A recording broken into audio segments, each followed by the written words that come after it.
मेरे प्यारे भाई और बहनों, आप सभी को मैं पास्टर अमूल्य के तरफ से जय मसीह की।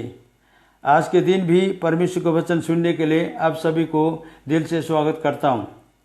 आज मैं आप लोगों को यह बताना चाहूँगा कि अंतर्विनती में कितना सामर्थ्य है, जो परमेश्वर को भी आपकी बात मानने के लिए मजबूर कर सकता है। तो आइए इसको समझने के लिए हम मरकुस के रचित सुसमाचार 7 अध्याय के 24 से 30 पद तक पढ़ते हैं।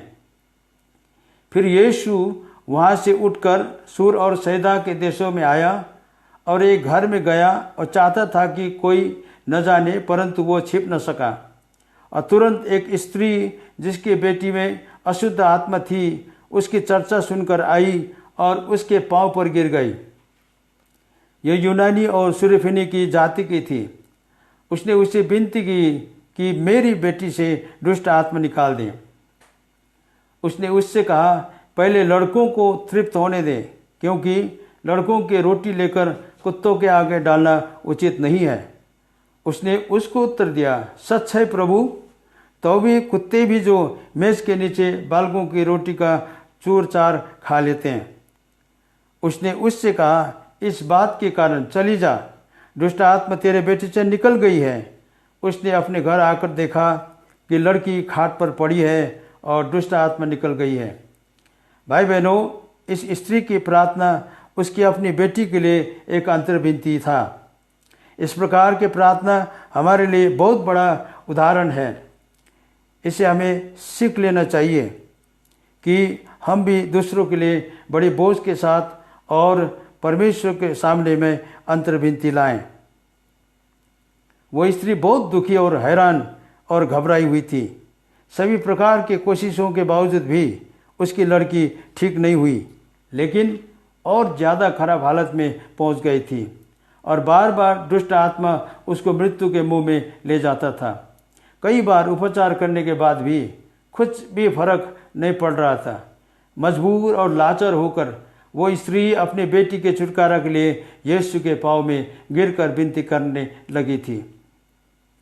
उसके प्रार्थना करने का जुनून और प्रभु यीशु मसीह को मनाने का तरीका साहसपूर्ण और भरोसा में अधिक था।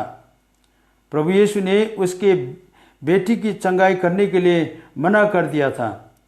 फिर भी इसने अंतर्विनती जो बेटी के लिए था, विश्वास और भरोसा के साथ जारी रखा। यीशु के चरण को नहीं छोड़ी और अपने बेटी के पक्ष में तर्क रखी। यहाँ हम देखते हैं कि उसके बेटी ने एक शब्द भी अपने लिए प्रार्थना नहीं की, मगर उसकी माँ निरंतर उसकी चंगाई के लिए प्रार्थना में लगी रही। मित्रों, एक माँ की प्रार्थना में बहुत बड़ी आशा होता है और ये परिवर्तन लाने वाला अंतर्विनती होता है। दूसरों के लिए प्रार्थना करना एक महान सेवा कार्य है। यह परमेश्वर की दृष्टि में बहुत बड़ा महत्व रखता है और परमेश्वर प्रार्थना के उत्तर देने में ढिलाई नहीं करता। उदाहरण के रूप में जायरस की मृत पुत्री के लिए विनती, सूबेदार के लिए अपने नौकर के लिए विनती। ऐसे निस्वार्थ भाव के प्रार्थना के द्वारा परमेश्वर प्रसन्न होता है। हम अपने साथियों के लिए, रिश्तेदारों के लिए, बीमार लोगों के लिए और संसार में पाप में फंसे हुए और नाश होते हुए लोगों के लिए बोझ के साथ, आंसुओं के साथ अंतर्विनती परमेश्वर की उपस्थिति में कर सकते हैं। ऐसे प्रार्थना बहुत ही प्रभावशाली हो सकता है। याकूब के पत्री 5 अध्याय के 16 में लिखा है, एक दूसरे के लिए प्रार्थना करो जिससे चंगे हो जाओ। धर्मी जन की प्रार्थना के प्रभाव से बहुत कुछ हो सकता है। जिस प्रकार से उस अन्य जाति स्त्री ने अपने बेटी के लिए जब तक उत्तर नहीं मिला तब तक बिना रुके प्रभु के चरण में प्रार्थना की है, हम भी प्रियजनों अपने बच्चों के लिए निरंतर प्रार्थना करें। हम माता पिता अपने बच्चों को नया हृदय तो दे नहीं सकते हैं, मगर बच्चों को मसीह शिक्षा और जीवन के मार्ग दिखा सकते हैं। अगर हम ऐसा करते हैं तो ये महत्वपूर्ण बात होगा। हमारे दूसरों के लिए किए हुए अंतर्विनती उन जीवनों में एक बड़ा परिवर्तन ला सकता है। उस अन्य जाति स्त्री से हम एक बहुत ही महत्वपूर्ण बात को और भी सीख सकते हैं। यहाँ तक कि प्रभु यीशु ने बालकों को हवाला देकर उसके प्रार्थना सुनने से भी इनकार कर दिया था और उसकी अशुद्ध आत्मा से पीड़ित बेटी को चंगाई करने के लिए भी ठुकरा दिया था। फिर भी उसके निरंतर अंतर्विनती अपनी बेटी के लिए पूर्ण भरोसा विश्वास के साथ करती रही जब तक उसकी मांग पूरी नहीं हुई। उसने खुद को इतना नम्र किया कि वो कहती है, सच है प्रभु, तो भी कुत्ते भी तो मेज के नीचे बालकों की रोटी का चूरचार खा लेते हैं। उसे प्रभु यीशु को जो बाधा डाले थे, इनकार किए थे, इंसल्ट किए थे, उससे कोई फर्क नहीं पड़ा। बस उसे प्रार्थना के द्वारा परमेश्वर को खुश करके अपनी मांग पूरी करना था। प्रिय मित्रों, इस तरह से नम्रता से सहने के बाद उसके लिए उसके प्रार्थनाओं का उत्तर खुशखबरी से आई। जो ऐसा था, प्रभु यीशु ने उससे कहा, इस बात के कारण चली जा, दुष्ट आत्मा तेरे बेटी में से निकल गई है। और लिखा है, उसने अपने घर आकर देखा कि लड़की खाट पर पड़ी है और दुष्ट आत्मा निकल गई है। यह उसकी धैर्यता के साथ नम्र होकर प्रार्थना में डटी रहने का इनाम था। मित्रों, हमारी प्रार्थना दूसरों के लिए निरंतर होना चाहिए। हमारा प्रभु यीशु मसीह भी निरंतर हमारे लिए अंतर्विनती करता रहता है। रोमे के 8 अध्याय के 34 में लिखा है, मसीही है जो मर गया वरन मुर्दों में से जी उठा और परमेश्वर के दाहिने ओर है और हमारे लिए निवेदन करता है।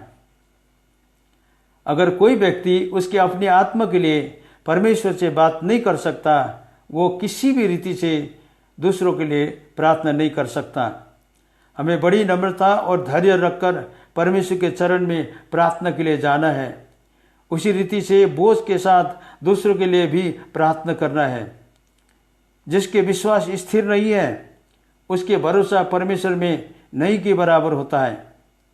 भाई बहनों, कभी कभी परमेश्वर हमारे प्रार्थनाओं को उत्तर देर से इसीलिए देता है कि हम परमेश्वर के लिए दिए हुए उत्तर को, जो जिस प्रकार से उत्तर परमेश्वर देता है, उसके महत्व को जाने और उसके लिए आनंद मनाए और गवाही का कारण भी बने। परमेश्वर हमारे धैर्य को परखते हैं। हम जब तक इस दुनिया में रहते हैं तब तक हमारे प्रार्थना जो दूसरों के लिए अंतर्विनती की तरह होती रहे और इस काम को कभी रोकना नहीं चाहिए। प्रभु यीशु मसीह ने भी इस दुनिया में था तब विश्वासियों के लिए निरंतर प्रार्थना करता रहा। ये यूहन्ना रचित सुसमाचार के 17 अध्याय के 26 में हम पढ़ सकते हैं। यह अंतर्विनती या प्रार्थना करने वाला सेवा बहुत ही कठिन सेवा है, लेकिन हमारे इस प्रकार के प्रार्थनाओं से कई लोगों को छुटकारा, शांति, चंगाई और जीवन मिल सकता है। हम इसी सेवा में प्रिय मित्रों दिन रात लगे रहें। मित्रों, जब परमेश्वर अपने न्याय सिंहासन में बैठेगा तब वो हमें सबों के सामने बड़ी इज्जत और आदर सम्मान के साथ इनाम देने वाला है। तो भाई बहनों, आज हम प्रार्थना के सेवकाई में लगे रहें, दूसरों के लिए अंतर्विनती करते रहें। यदि हम इस सेवकाई में नहीं हैं, प्रार्थना में नहीं लगे हैं, दूसरों के लिए अंतर्विनती नहीं करते हैं, तो आज हमें खुद को जांचना है और इस परमेश्वर के वचन से हिम्मत पाकर और इससे हमें आज्ञा पाकर हमारे जीवन को प्रार्थना और अंतर्विनती का जीवन बनाना है। परमेश्वर आप सभी को आशीष दे। और प्रभु यीशु मसीह का अनुग्रह, शांति और परमेश्वर का प्रेम और पवित्र आत्मा का सौभाग्यता हमारे साथ सदा सर्वदा बनी रहे। आमीन।